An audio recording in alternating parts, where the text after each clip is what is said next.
demain, pas après, c'est maintenant. Oui, c'est maintenant. C'est encore maintenant. Ça se passe maintenant, oui, c'est maintenant. Oui. Ici et maintenant. Oui, et maintenant. Ça se passe maintenant. Oui, c'est maintenant. Oui, et maintenant. Je suis touché. Je suis touché. Je suis touché. Ah, ça se passe maintenant. Ici et maintenant. Oh, encore une fois. Ici et maintenant. Ça se passe maintenant. Oui, ici et maintenant. Je suis touché. Aïe, aïe, aïe. Oh, ça se passe maintenant. Oh, ici.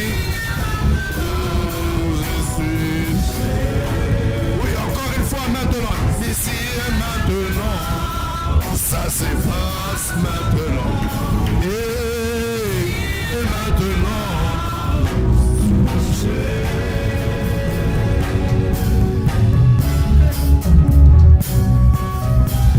gloire à Dieu.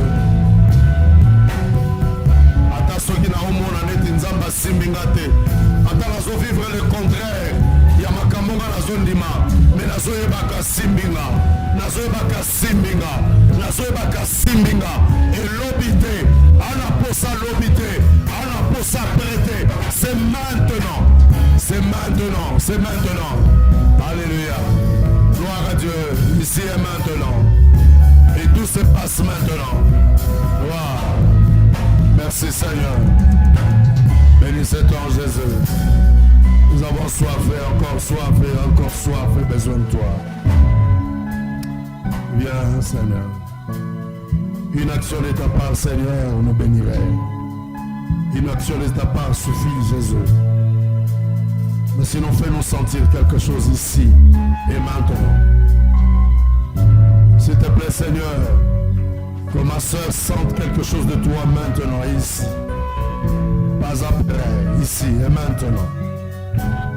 S'il te plaît, Seigneur, fais en sorte que mon frère sentit quelque chose ici et maintenant, pas ailleurs, pas autre part ailleurs. Je sais que tu es là. Merci Seigneur. Merci Jésus. Merci Seigneur. Alléluia. Merci Seigneur. Amen, amen, amen, amen.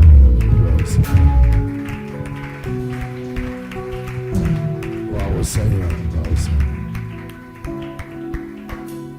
Merci Seigneur. Bonsoir sœur, bonsoir frère, bonsoir tout le monde. Gloire à Dieu. Merci Seigneur. Tondi nzambe komona moko na biso. Gloire à Dieu. Toza koye kolaka une meilleure brebis, la meilleure brebis. La meilleure brebis est lokola na habité na Nazwaki yango pe na intention à moi de la femme te mena tondi nzambe. Nous sommes en train d'étudier la vie d'une femme au mois de la femme. Mais sinon tant nazwaki texte je n'avais pas l'esprit, je n'avais pas l'idée que c'était le mois de la femme. Gloire à Dieu. Mais sinon tozo ko la maman à Luc chapitre 7 36 à 50. Tozo comparer par rapport à ba maman et à Luc chapitre 24 verset 1er au verset 7e. Au fait, nous avons continué à insister que les deux groupes, les alliés groupes, il y a brebis. Mais maman, il y a Luc chapitre 7, elle a excellé dans les gestes. A posé qui un geste très profond et très touchant. Oyo, les alliés coupé sa biso possibilité. Il y a qu'à exploiter la qualité d'une meilleure brebis du Seigneur. Nous allons continuer à que le sambo na biso ezali ete nzambe asala yo grâce, asala nga grâce. Na kati ya bato bako kumisa kombo na Yesu na conduite na comportement na elateli na ilobeli na efandeli na esaleli, que tu sois parmi ces gens-là. Comprendre que tu allais engager la dynamique et à témoignage. Et puis frères, sœurs, simba kozala kati na Yesu eza ngambo. Ngambo na sens nini ezali ete eza ngambo parce que je dois tout le temps porter et sengeli tango nyonso na memalita toli. Et puis moto asambelaka nzambe ana posa ya kolobaka lobaka te ke nga nasambelaka, mais azopesa occasion na misala na ye, façon ne ya kovandela ba œuvre na ye. Ces œuvres parlent à sa place. En réalité, ceux qui biso stokomi ko sambela très bien, ceux qui batonyo sa mokili ba bongoli motema, hein? Ceux qui batonyo sa mokili ba bongoli motema, to kobandola la porte ya kufungwama, fenêtre ya kufungwama, o bangelo oti. Voilà pourquoi frères sœurs, il faut comprendre ceux qui bato ba bongoli mitema eza mboka nde moto ezopambwama. Et yango Bible lobi ceux qui ba juste bazali ko se multiplier na kati ya mboka wane kozala nini ya kopambwama. Nous pas toza côté ya bizaleli et pas na biswa ou akosambela force nango, c'est dans les comportements, dans la façon d'être, dans la façon de vivre, dans la façon de faire, dans la façon ya kosala makamnyos. Alors, il y a toujours continué que maman, il y a Luc chapitre 7, asa différente de toutes les mamans, de toutes les autres, parce que finalement, cette femme a posé le geste, a posé qui un geste touchant, un geste profond. Et l'obi, to kabona ki lorsque tu as solo là, geste ya ko sopa, maya miso mouillé, ma colonna Yesu à travers, ma colonna Yesu à travers un pinzolinaye, et to loba ki lobi que ces gestes-là, et c'est là qui colla qui ça, hein, une conscience de sa faute. Donc, pour que Azala capable de changer, il faut Azala conscient de ses fautes. Ayeba que loko na osala, c'est pas bon. Yami na baki était mayami so ya mamo ezali en fait une humilité totale. Comme qui ça, yami ça que c'est un cœur brisé. En réalité, na lobaki que un cœur brisé, mon tema ou bukana et ça mon tema ou tondi ba valeur. Yango toujours na zolobaka na biso. Frère, secteur nyonso ya vie ou yoza batu bazala avant yo na secteur wana ba se présenter kapé lokola ba chrétien pe ba chrétienne ba sambouissa siku yo oye, qu'est-ce que tu apportes de nouveau ozo memani, tu apportes de nouveau, qu'est-ce que tu apportes de nouveau ozo memani yasika oyo bato bako ekosala. Frère biso nyonso, sœur biso nyonso, papa maman biso nyonso ndenge tozawa mokili ezopesa biso défi. Ce qui n'a lobby là se présenter professeur, oui. Ba professeur Bazali, on basi ba bébisa. Ba loba qui peut bazaki ba chrétien, mais ba bébisa. Si qu'on a mon azo ya lokola frère, mais n'a se présenter lokola professeur. Qu'est-ce que je vais apporter de nouveau? Et lokuni na kosal. Mais nazo senga nzambe ko bandalelo que nkolo a transformé yo de manière à ce que to koma ba homme ba femme témoignage pour changer ces bateaux makanisi. Il y a un soko combien si kamoko se présenter na titre na yo, hein, bato bazo boulé ko affronter bangote. Le grand problème au yebité bato nini ba ki lokola yo yaki, hein, ba bebisa. Mais nazo senga nzambe biso tozala ba réparateur. Donc, Moutou Aza déjà, hein, chaque domaine a vie, basi bakamata loko la profil, loko la catalogue, banibi déjà. Ce balbi banani, oh, ba maman couturière, ah, bah oui déjà qui ba maman couturière, bah, hein. Donc, ba maman la toi le couta. Donc c'est déjà comme ça. Et c'est donc c'est ça. Nan, oh, yenan. Oh policier, ah, pas policier, ah, donc si qu'on pour ça na biso ezaliété, oye baza déjà na image ya bateau ya Yohana. Mais tant oye au nom ya transformation oyo molimo santo asali na mitema na biso bazeleli yo na biloko na bagaffe na bafaute oyo bayebeli bato ya secteur wana bamoni yango te bakumisi nzambe. C'est alors que tu diras que naza meilleur brebis. Bayebi ke ba jeune fille à Kisasa bamesana ko totisa mibali mitu azana oya chombo azana oya meshe azana oya lipapa azana donc sikoyo bakutano babike yonani onga mama kati na Yesu onga sœur en Christ baseleli na makambo wana bamoni yango te batu batondi nzambe. C'est ce que nous voulons, c'est ce que nous sommes en train de chercher. Yango na bisaki dimanche.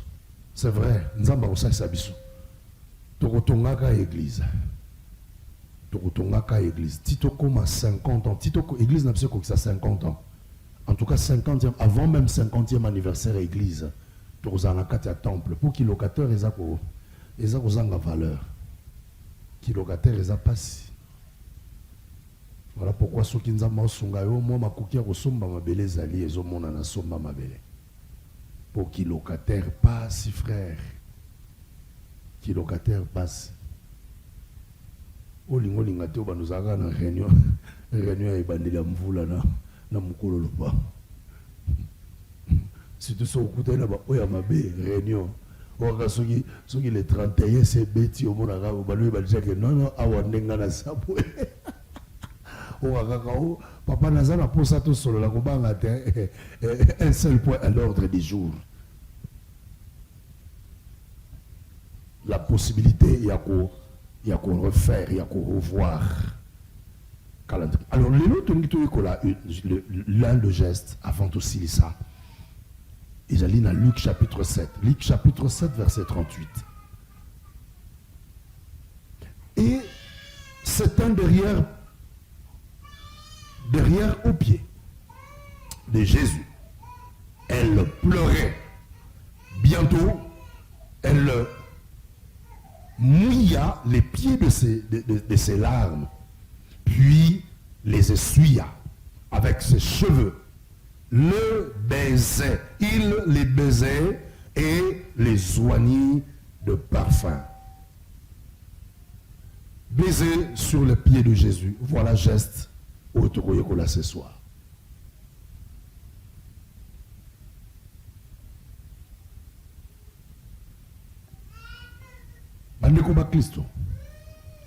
Geste ya ko baiser makolo ya Christ de la part de cette femme, ezali kopé sa biso 4 nouveaux caractères. Il y a un vrai disciple. Mais sinon, dimanche, vous constatez, vous remarquez qu'à chaque geste, il y a toujours un mot et c'est comme ça que dimanche, nous avons résumé combien de fois tel geste et la kisaki et le koboy. Alors, quand par exemple nous parlons, ce qui n'a a besoin de cette femme, les lots le tango et poussani n'a aucun détail culturel directement dans un sabiso symbole biblique, signification biblique. Premier geste.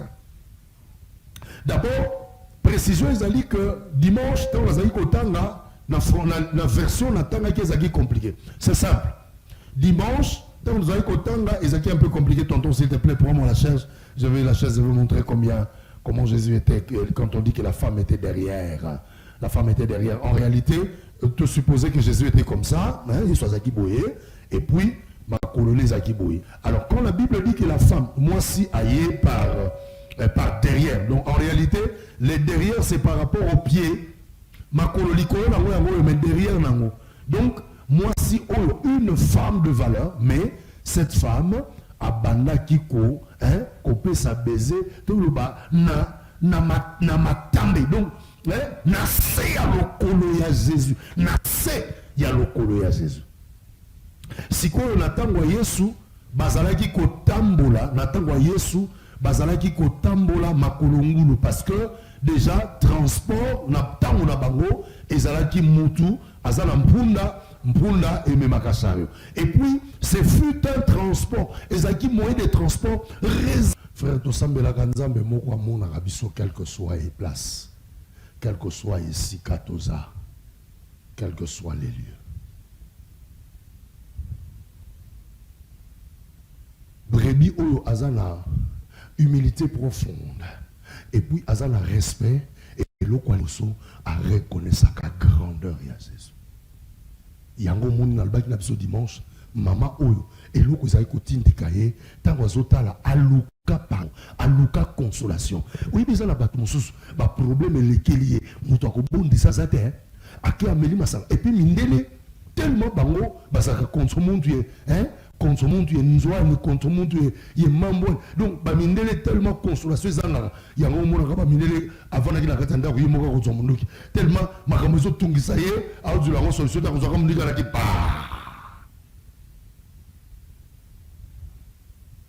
ami bon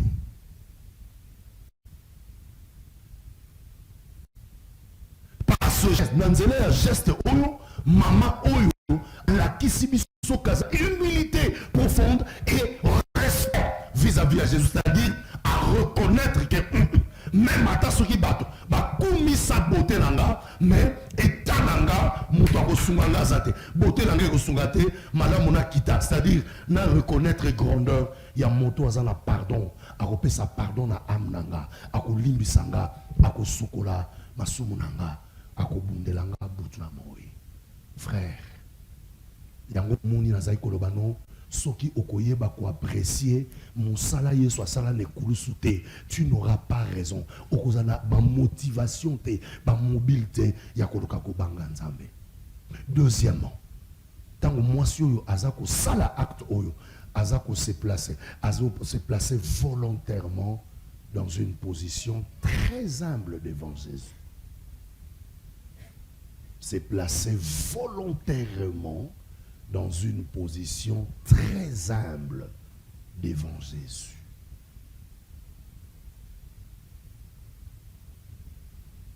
Basali sangana za la montre moko parce que montre nyonso église oyo ezosala te. Sinon na oteya et puis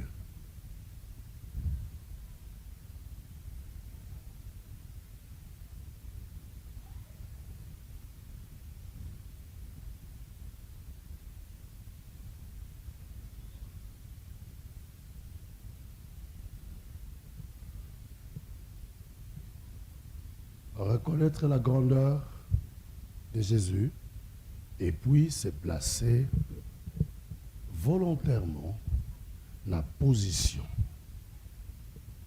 très humble devant Jésus. Bandeko, en principe, Yesu basale la fierté.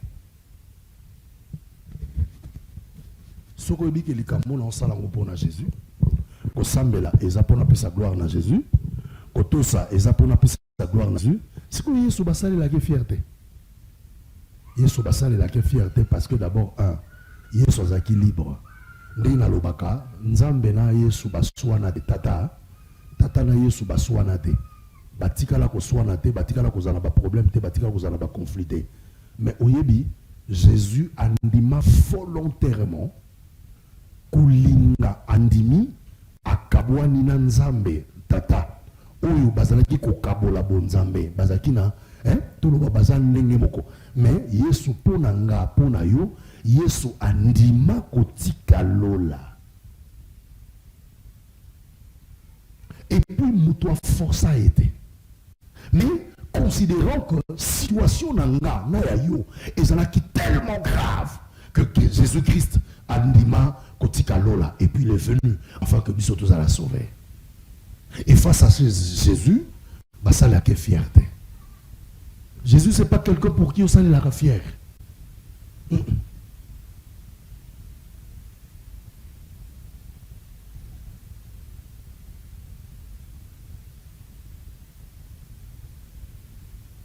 Deuxièmement, du fait que cette maman a baiser ma colle à Jésus, en fait, deuxièmement, maman ou azalaki ko espérer, maman ou azalaki ko espérer, azalaki ko espérer à Dieu, qu'elle reçoive miséricorde à Jésus. Alors, awande pa ina ibisayo que C'est vrai. Nzambe ba influence a kaete. Nzambe ba corrompa kaete. Mais en tout cas de la part ya ba brebis, de la part na yo, de la part yanga, et ça na ba geste musu soko sali yango, tu peux obtenir miséricorde ya Nzambe. Na pes exemple pour vous comprendre. Maman oyo tangoyaki chargé, hein? Chargé, c'est-à-dire tangoye na kati ya mutu na ye pe na kati ya makanisi na ye azaki déjà na poids. Poids ni nazaki nango, ezalaki poids ya conscience. Conscience na ezaki tranquillité, ezali ko ndenge na betele bilo di solo lobi. Omoni tango na bengi na bisi garçon na tala chapeau lokola assistant ya ngalialia. Donc tango na poussani na sentir poids ya conscience ya maloba na mamoli garçon wana. Poids wana finalement na bano lokaneti Jésus azala pembeni parce que ceux qui osent penser mon santo aza katina yo quand tu poses un acte o eza ko pesa nzambe lo kumuté o ko sentir poids o ko babenga ngona lo poto culpabilité neti ko funda fundama et puis a péter silaka et c'est moi mokile silaka goût ya vie silaka goût ya nyonso silaka parce que finalement mon limo santo a so tungisa a so tromblé na katia motem mais cette femme a outi donc chargé na makambo a sala chargé il lobi nga penza na masumo na sala est-ce que na koyi kozwa pardon c'est alors à partir ya ndako à préparer à méditer yango na lobaki na biso que ba intention na ye ezalaki réfléchi elle a réfléchi à kanisa bi na makambonga na sali makambonga na sala masumo na sala yango na zo répétaka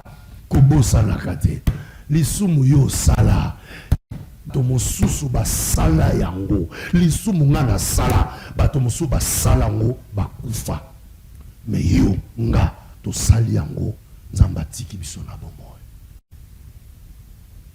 Cela ne veut pas dire que tu es meilleur, je suis meilleur plus que les autres, non. Esaïe Lemboya grâce à Nzambe. Et cette femme chargée, tellement chargée, conscience des acquis chargée, alubina kendata, na sala ba geste. Yango na zolo bake papa, frère, soeur. Et ça na ba geste, monsieur, c'est vrai. Nzamba zaka corruptible te, Nzambe. Azaka corruptible te, mais tika na bisayo.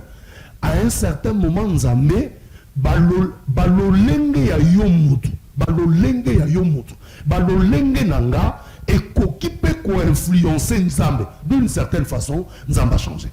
Cette femme a sali un geste touchant et profond, à telle enseigne que Jésus a kangi monté maté. Tango a sali yango, Simon, on a sali mokolonda, abando imaïba. Ne Yesu a pesi l'ICC. Alors, Simon, nazana iloko kwa kwebisayo. Mutu moko zaki na nyongo, a pesi l'ICC. Abi moko bagi na nyongo, nyongo zaki boye, et puis batongo ya nyongo, bazo kwa futa te, moko zaki na nyongo $1000, moko zaki na nyongo $1. Bango mi bale ba ko futa te, mokolo nyongo bengi bango. Abi yo mutu a 1000, ozo futa te poani, o chef, makokiza. Yo pe mutu a $1, o futa te poani, o non chef, nga en tout cas, makokia ko futa ezate. Abi ok, très bien. Loko la bino mi bale makokia ko futa ezate, bokende, bo futa na bino soute, na limbisi nyongo. Yesu a tuni tipo question, frère, na mutu a 1000, na mutu a 100, na ni mutu ako sepela ko lekabo, mutu ba limbisi nyongo, munene. C'est bien après. Maman Oyo a sali ba geste. Nanyo l'andanga très bien. Cette femme a déjà posé ses gestes. Tant qu'on a posé ba geste Oyo ne mouté ma Yesu et tout ami.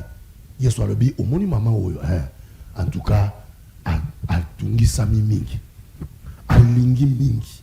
Yango wana osomo na geste au sala. Simon na kotaki na ndako na yo. Opesinga maite na sokola makolo. Lokola momesa na biso. Mais maman a dû maïté, mais a saleli maya misunaï. Yami balé Simon, hein? Au pakolinga ma futate, au pangusi ma kolonangate, mais maman oyo a limité ko pangusa ma kolonanga, na, mais non, maman oyo a sali quelque chose de très différent. Elle a été différente des autres, puisque zabon, alobinaye, maman, ma sumonayo et limbisami. La femme a obtenu miséricorde.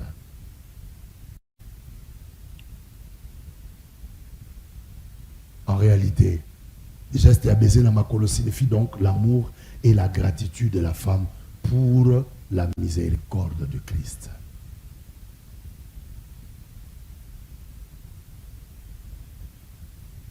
Ce qui est autant de la bien en Zambé, il y a que décision moko nzamba kozala akozwa eza finalité. Oza capable ceux qui au comprendre maté ya oyo okozalaka capable ya ko changer volonté ya nzambe. Permettre une expression ko changer volonté ya nani ya nzambe. Na peso deux versets. Première référence, ezali histoire ya roi Ézéchias. Roi Ézéchias. Okozwa histoire en haut na Ésaïe chapitre 38. Okozwa histoire en haut na 2 rois chapitre 20. Okozwa histoire en haut na 2 chroniques chapitre 32.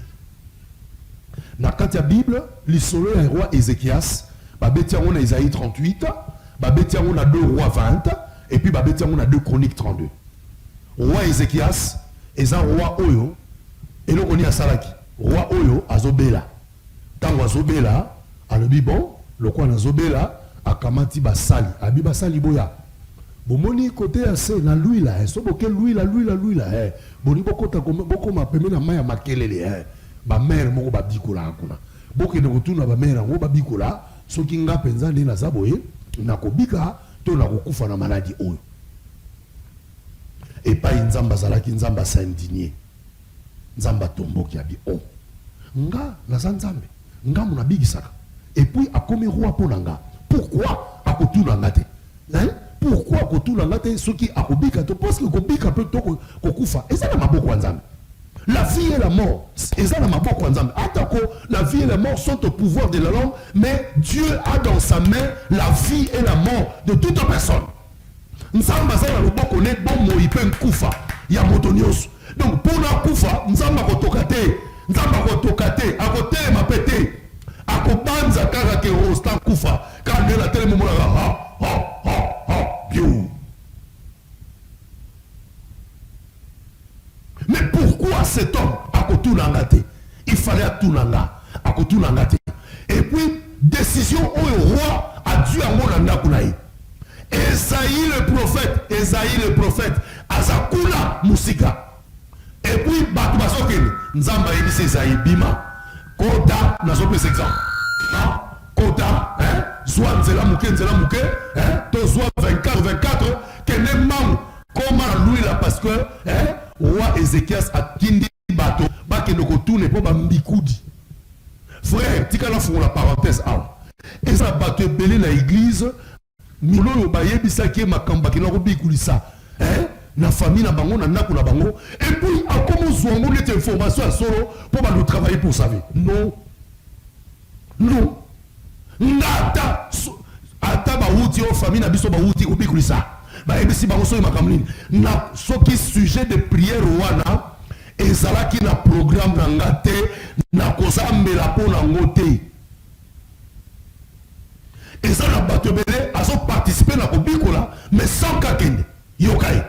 En tout cas, papa na yo prier pour nangapo, mikolo, bandeko na biso bakene ko tel samakambu, bakene ko bikulisa, balobionga, kutunga, nazokufa, baolianga mikolo. Yango papa na yo prier pour nanga, na prier te. Na prier te pour ani. Na prier te pour nzamba lobito qui n'est pas bambikulité. Donc, le quoi déjà nzamba lobato qui n'est pas bambikulité. Donc, l'information qui sort de bambikudi, c'est une fausse et une mauvaise information.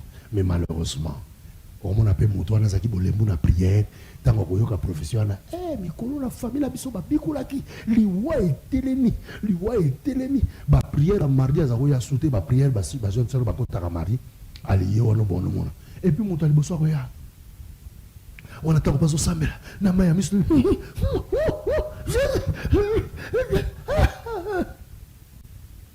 heureusement Yesu akufanya koloso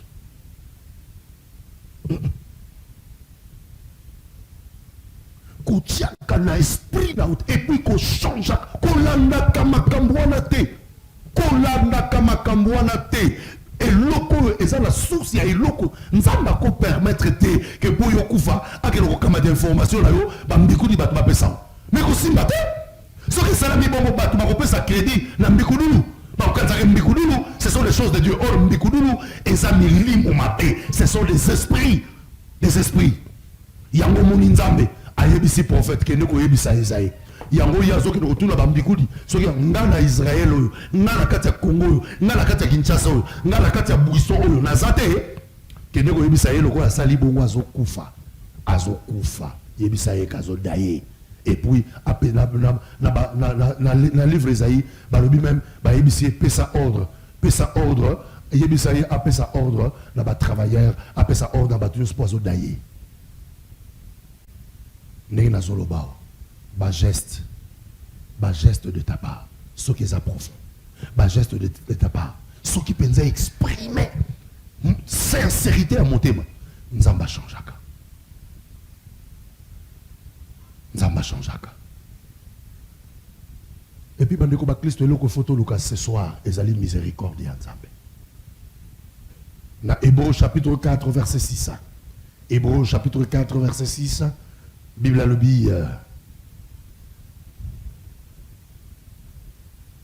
approchons-nous donc avec assurance du trône de la grâce, afin premièrement d'obtenir miséricorde et de trouver grâce pour être secouru dans nos besoins.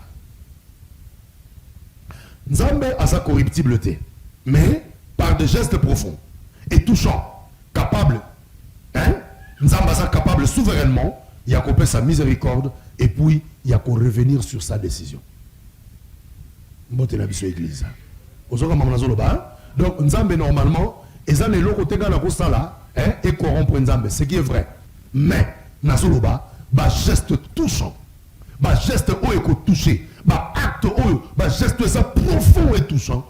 Et Zalikaba, et Roiko Sala que Nzambe a comme capable souverainement, Ayokelo Mawa 2, a changé de décision à Zouaki. Yango Moni, tellement. Acte oyo papa Génelani Ezekiel Sasalaki et touché Nzambe malamoko Nzambe abisi kutu tango Nzambe lobi bongo yekuna zo sambelaka Ezaïe nanu abimaki na kati ya oyo barua bazaki na bandako minene barua bazaka na ndako minene barua bazaka na ba château barua bazaka na château siko tango bazo bima na kati ya palais royal nanu kutu asilisaki couloir te mais ayant vu ba geste touchant ba geste profond eh bien Nzambe a yebisi Esaïe Zonga yebisa roi n'a baki se lié 15 ans de vie. Pourquoi? Parce que nous a touché. Osa capable. À partir de geste, osa capable de toucher monter Nzambe. A kabelo miséricorde naie et puis a changé de décision.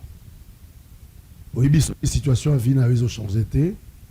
Et il va tout simplement que Nzamba tchaki délai moroboy, délai ngwekoza moulaï.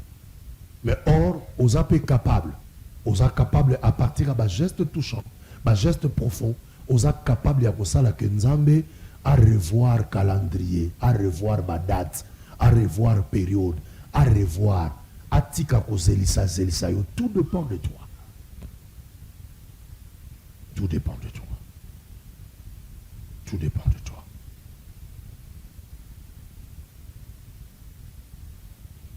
Le bilan on a 4 gestes parce que le but au sein on a 4 gestes. Les 4 gestes oyo le fait de baiser ma colo à Jésus ezako pesa.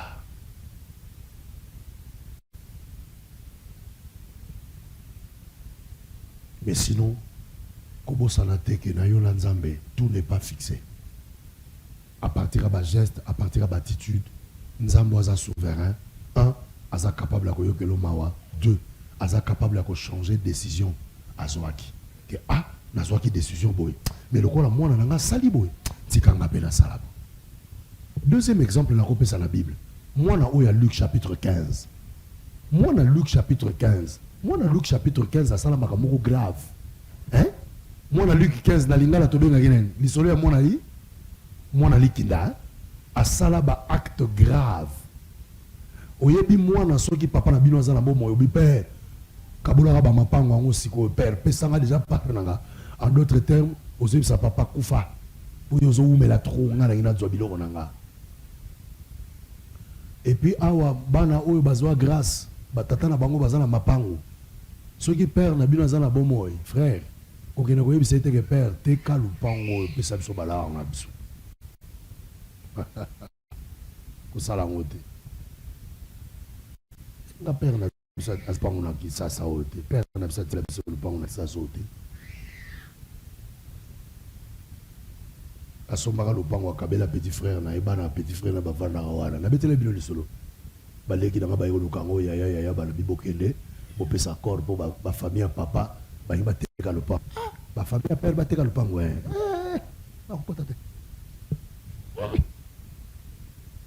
Et puis ma famille père ba teka le pango. Ba pesa bino combien? Ba on la bino. Surtout ce que moni ba famille père ba du likanza ko teka le pango. Ko cha mutema te.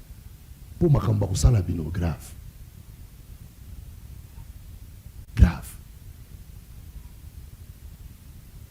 Faut jamais poser ces gestes comme celui-là. Jamais poser ces gestes. Mais malgré tout ce que moi na sala grave, à sala makambo grave, mais et l'autre échangea mon thème ya papa, ezali ba geste na ba parole.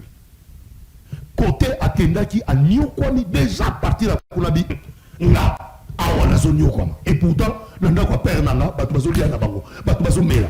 Et puis ba travailleur kutu ba travailler pas père, baza bien.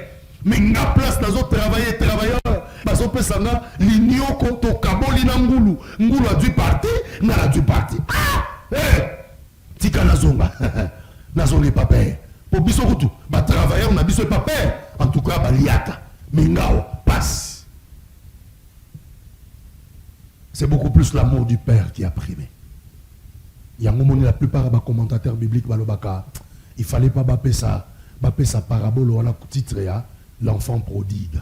Il fallait bapper sa parabole ou un thème, le Père aimant. Tata ou la libak, le Père aimant. Pourquoi?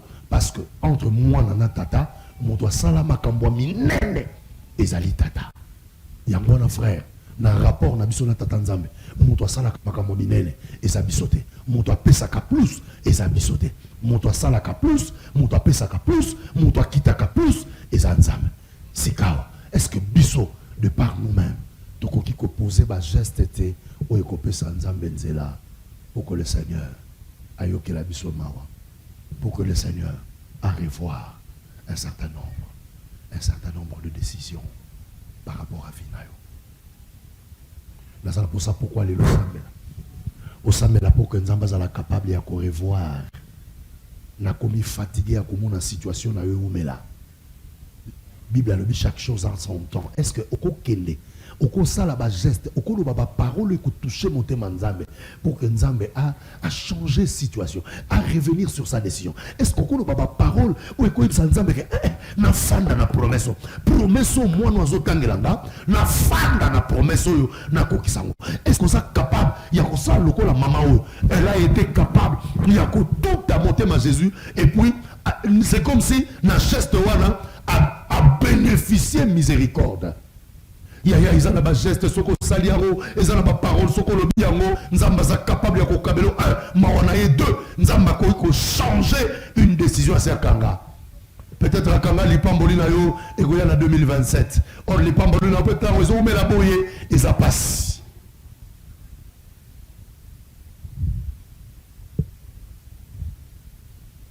Oh, tout à l'heure, tu es ici et maintenant, et c'est encore maintenant. Et il est possible que si on peut nous allons changer.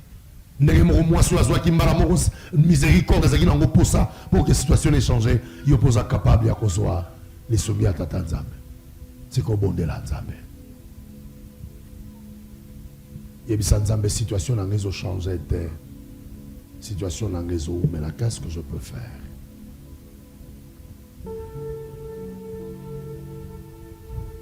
Qu'est-ce que je peux faire?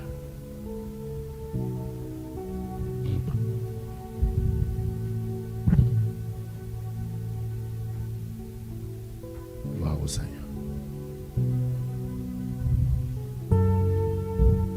Ce qui peut nous amener le roi au salaté, au qui peut que dans Nzambe Seigneur. Nanzela moli moli mosanto pemelanga. Geste ni na ko sala. Polika monango e umeli. Nazuilango miséricorde. Et puis nazuilango La révision et la volonté. Au changer de décision. Au kokibe kotuna nzambe nzambe. Geste ni na sala maloba ni na loba. Nanzela molimo santo la kisanga geste. Nanzela molimo santo pesanga maloba. Pesanga maloba na ko loba. Ko eko sala que lelo awa sikoyo na bima na réponse nanga. Surtout pour la likambo nango e umeli. Surtout pour la situation nanga o ezo changer te.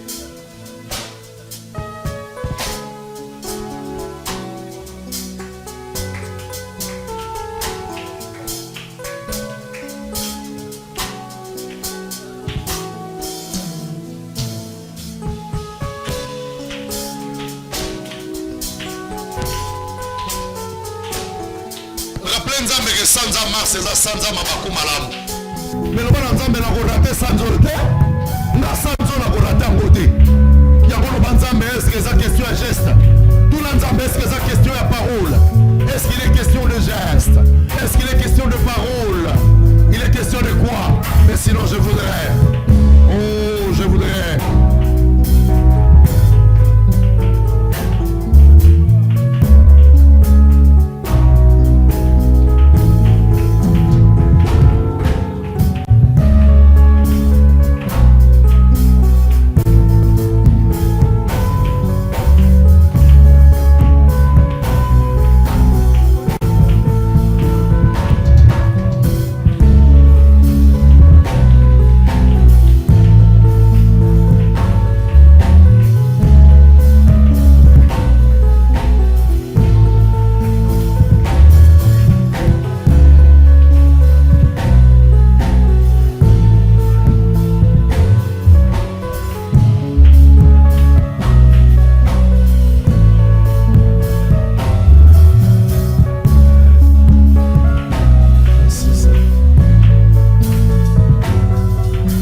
Nana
obenga kila saa.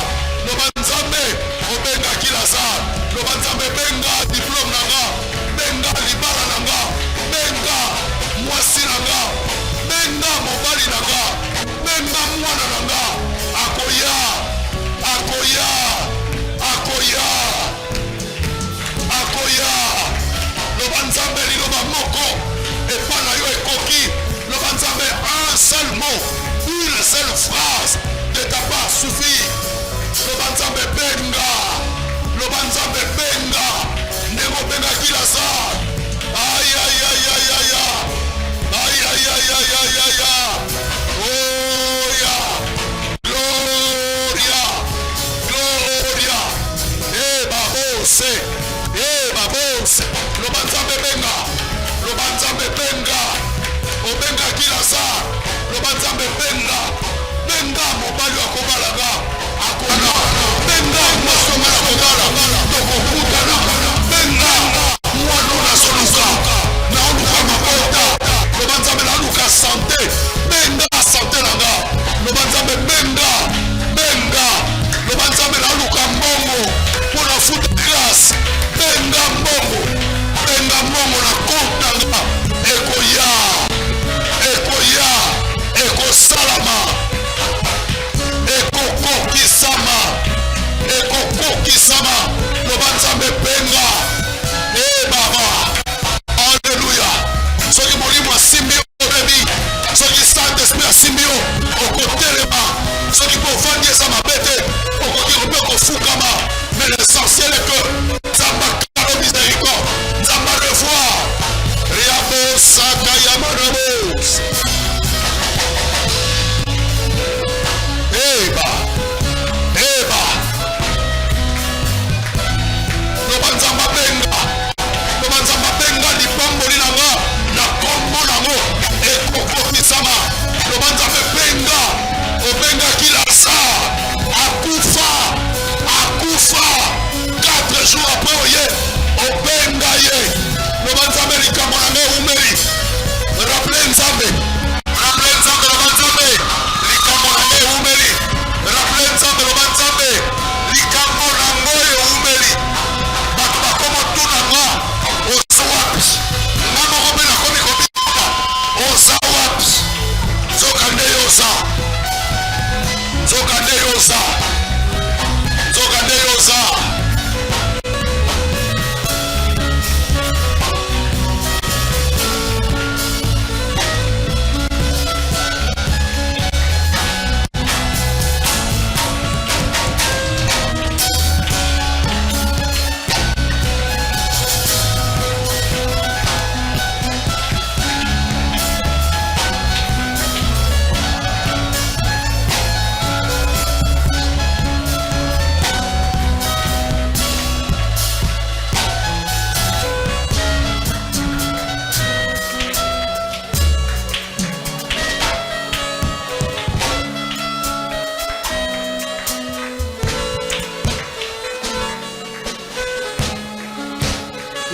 Sikoyo pe na ngonga oyo s'il te plaît. Loba nzambe tango lingaki na zela na zelaki. Loba nzambe likambo na ngai umeli na zelaki. Mais sikawa eza likambo ya sikoyo. C'est ici et maintenant. Loba nzambe c'est maintenant. Maman nzambe aza capable ya kobimisa na situation wana. Sœur, nzambe aza capable. Frère, nzambe aza capable. Ezo dépendre na geste. Ezo dépendre na ba parole. Ozo bimisa. Nzamba koko zonga sur sa décision. Nzamba ko revoir calendrier na ye. Nzamba ko bouger calendrier ya finayo. Parce qu'aza mettre à temps et à circonstance. Aza mettre à temps et à circonstance. Aza mettre à temps et à circonstance. Aza mettre à temps et à circonstance. Aza mettre à temps et à circonstance. Aza mettre à temps et à circonstance. Aza mettre à temps et à circonstance.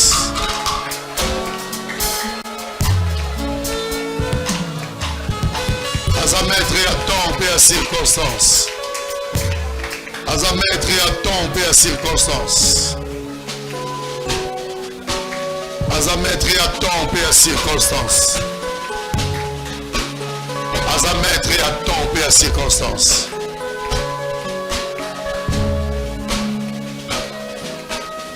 Aza maître à temps et à circonstance.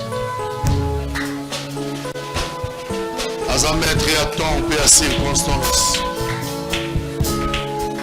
Aza maître à temps et à circonstance. Aza maître à temps et à circonstance. Aza maître à temps et à circonstance. Aza maître à temps et à circonstance. À revoir la situation là.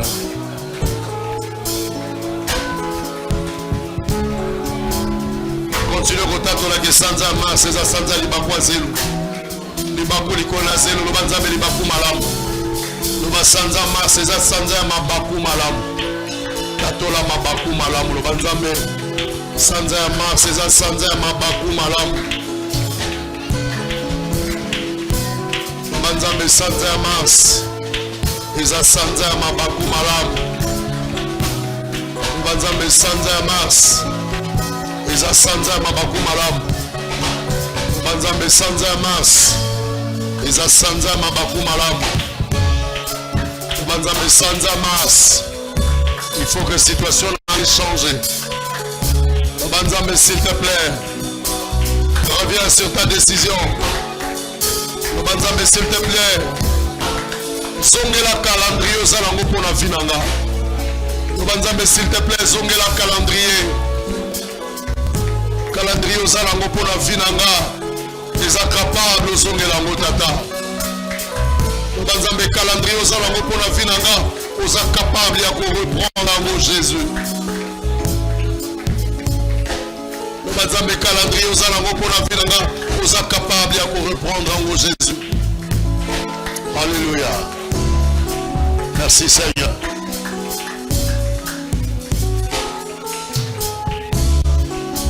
Simba action de grâce. Soko simba action de grâce na yo. Yebi sanzambe